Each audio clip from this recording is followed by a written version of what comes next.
وہ جوان جو ہی پروان چڑھا ان فوان شباب آیا تو اس کی پیشانی سجدے کے تقدس سے مالا مال ہو گئی، اس کی آنکھوں میں حیا اور شرم کے پہرے آ گئے، اس کے خیالوں میں پاکیزگی آ گئی، اس کی زندگی کے شب و روز نیکی کے ماحول میں بسر ہونے لگے، اس کی راتیں ذکر الہی میں، تلاوت کلام مجید میں اور دن یاد الہی میں روزے سے گزرنے لگے۔ وہ جوان جس کی جوانی اللہ کی عبادت میں گزری، کیونکہ جوانی اگر عبادت میں گزر گئی تو بڑھاپا تو پر نور ہے ہی ہے۔ سب سے مشکل مرحلہ زندگی کا جوانی کا ہے۔ شیطان زیادہ ورغلاتا ہے کسی شخص کو جب وہ جوانی کے مرحلوں سے گزر رہا ہوتا ہے۔ تو جس کی جوانی خیریت کے ساتھ گزر گئی اور اس نے اپنی جوانی کے تقدس کو محفوظ رکھ کے منزل تک پہنچا لیا، اپنی عصمت کے جوہر کی حفاظت کی، اپنی آبرو کو لٹنے نہیں دیا، اپنی آنکھوں کی شرم و حیا پر پہرے بٹھائے اور آنکھ کو برباد نہیں ہونے دیا اور اپنی زندگی کے تقدس کا پہرا دیا، تو جو جوان اپنی جوانی کو خیریت کے ساتھ گزار گیا۔ کسی نے کہا تھا نا، کتاب زیست کا ایک اور باب ختم ہوا، شباب ختم ہوا، ایک عذاب ختم ہوا۔ تو جوانی جس کی منزل تک پہنچ گئی خیریت کے ساتھ، عافیت کے سائے میں۔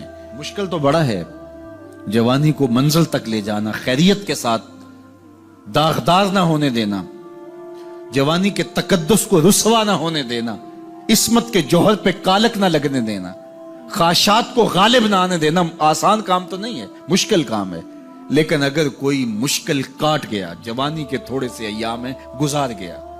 اللہ اکبر۔ حضرت شیخ خطلی کہتے ہیں، داتا گنج بخش علی حجویری علیہ رحمہ کے مرشد ہیں، الدنیا یوم ولنا فیہا صوم۔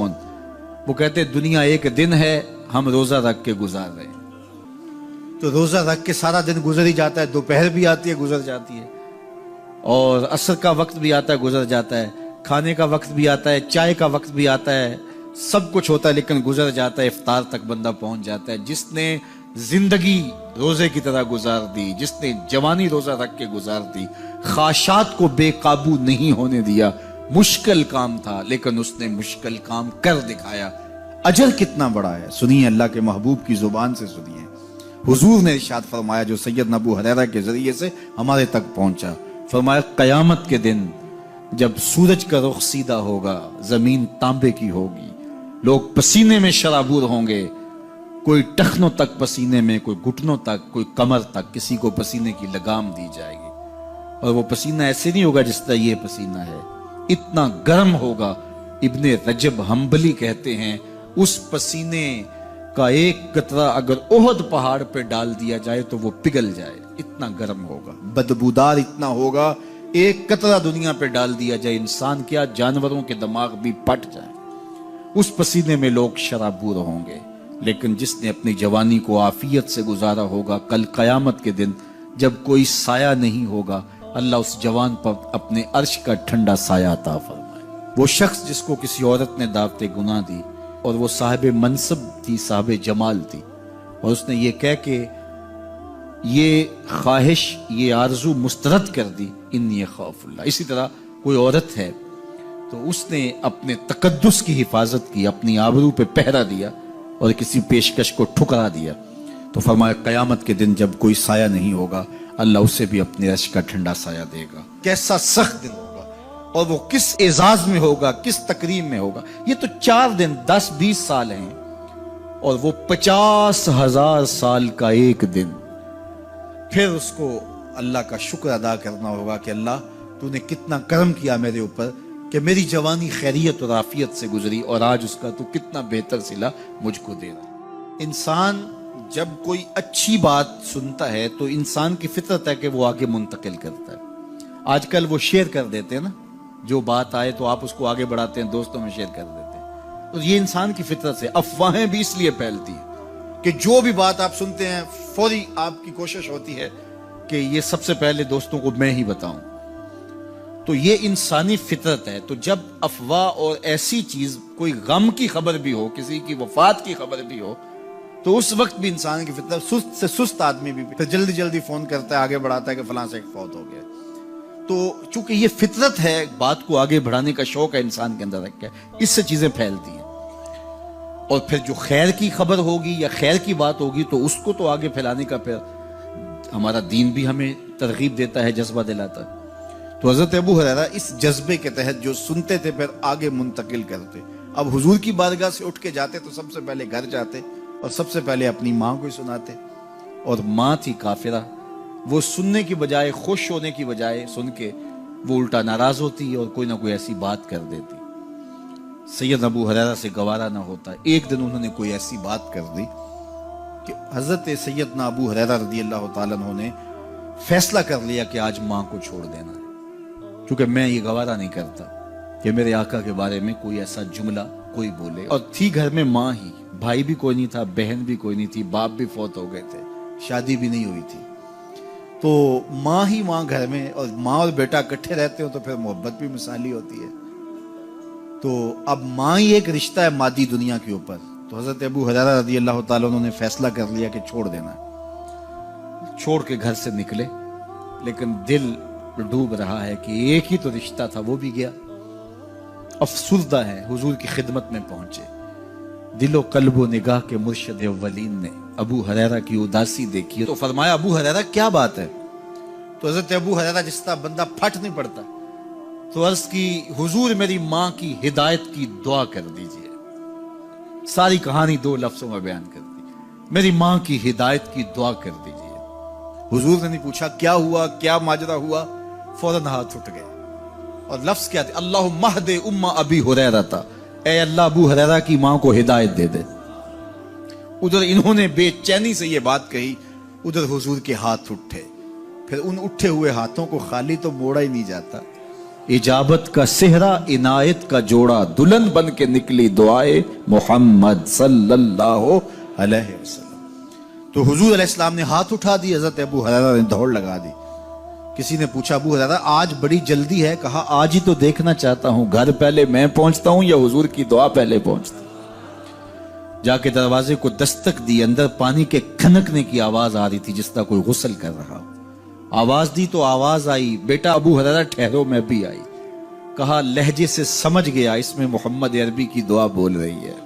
تھوڑی دیر کے بعد میری ماں آئی، تازہ آثار وضو سے اور غسل کی وجہ سے ان کے جو ہے وہ بالوں سے قطرے ٹپک رہے تھے، اور لبوں پر میرے حضور کا کلمہ جاری تھا۔ اللہ اکبر، سیدنا ابو ہریرہ تیرے مقدر پہ قربان۔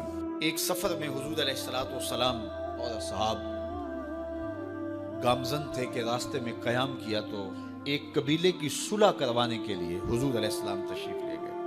وہاں کچھ تاخیر ہو گئی تو صحابہ نے حضرت ابوبکر صدیق کو کہا کہ حضور رک گئے ہیں تو نماز کا وقت جا رہا ہے، آپ نماز پڑھا دیجیے۔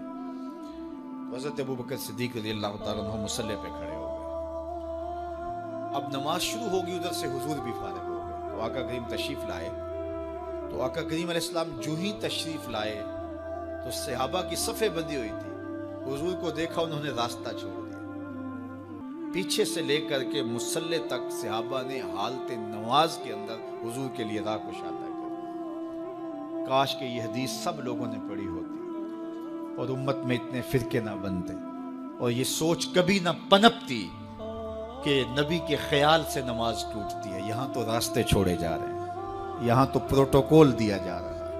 اللہ اکبر، اور یہ حدیث کہیں چھپی نہیں ہے، بخاری کے اندر چھپی ہوئی۔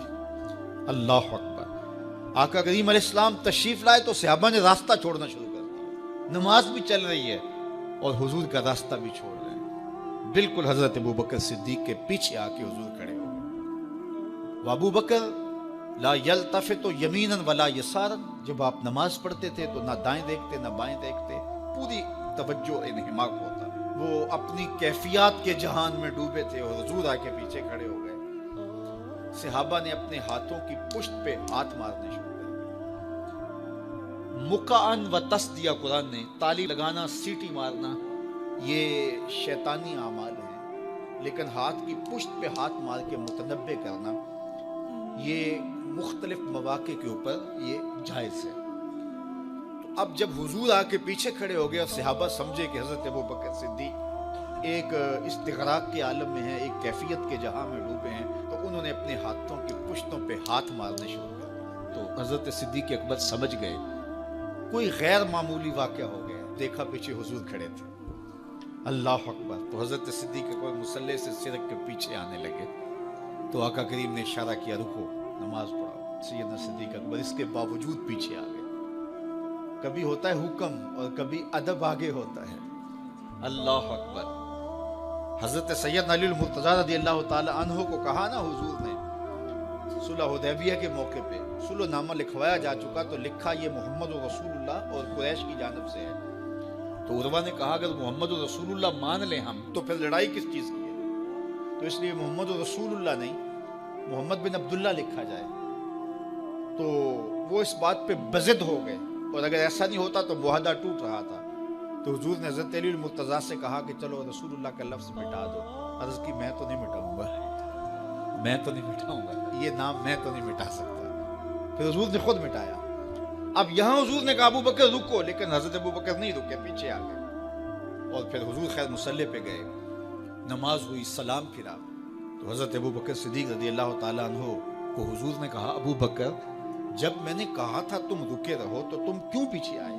تو سنو حضرت ابو بکر نے کیا جواب دیا رضی اللہ تعالیٰ عنہ۔ کروڑوں سلام، لاکھوں عقیدتوں اور نیاز مندیوں کے خراج ان کی چوکھٹ پہ عرض کرنے لگے ما کانا لابن ابی قحافہ ان یؤم رسول اللہ صلی اللہ علیہ وسلم۔ حضور ابو قحافہ کے بیٹے کی جرت کب ہوئی کہ رسول اللہ کے آگے کھڑا ہو کے نماز پڑھائے؟ یہ ابو قحافہ کے بیٹے کی ہمت کب ہوئی کہ رسول اللہ کے سامنے کھڑا ہو کے نماز پڑھائے؟ تو ادب پہلا کرینہ ہے محبت کے کرینوں میں۔ حضرت ابو بکر صدیق رضی اللہ تعالی عنہ نے اگر حضور علیہ الصلوۃ والسلام کی اطاعت اور حضور کی محبت، ادب، فرما برداری اور جانثاری کے انوکھے باب رقم کیے ہیں، لیکن حضور نے بھی ان کو جو اعزازات دیے۔ ایک خاتون آئی مسئلہ پوچھنے، آقا کریم نے فرمایا پھر آ جانا۔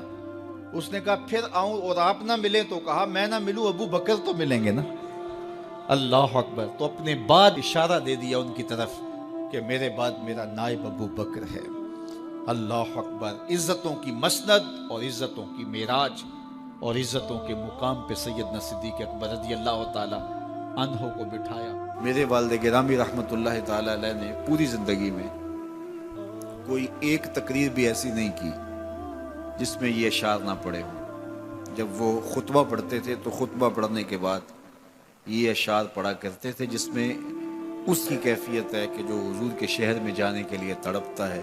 ز مہجوری برآمد جان عالم، ز مہجوری برآمد جان عالم، تراہم یا نبی اللہ تراہم۔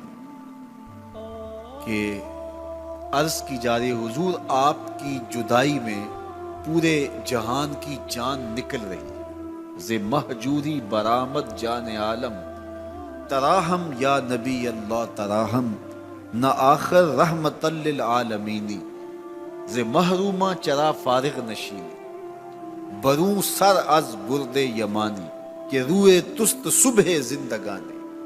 حضور اپنا سر انور اس یمنی چادر سے ذرا نکالیے، چونکہ آپ کا چہرہ انور زندگی کی صبح ہے، زندگی کی بہار ہے۔ ادیم طائف نعلین پاکن، شراک از رشتہ جاں ہائے ماکن۔ اللہ اکبر۔ جامی علیہ رحمہ کا انداز کتنا دل آویز ہے۔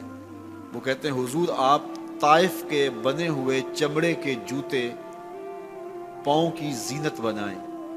آپ جوتے جو پہنے وہ طائف کا مشہور چمڑا ہو اور اس کے بنے ہوئے ہوں۔ شراک از رشتہ جاں ہائے ماکن، اور اس کے اندر جو تسمے ڈالیں وہ جامی کی جان کے ڈالیں، جامی کے چمڑے کے نہیں، جامی کی جان کے تسمے ان نالین میں ڈالیں جو آپ طائف کے بنے ہوئے نالین زیب تن کریں۔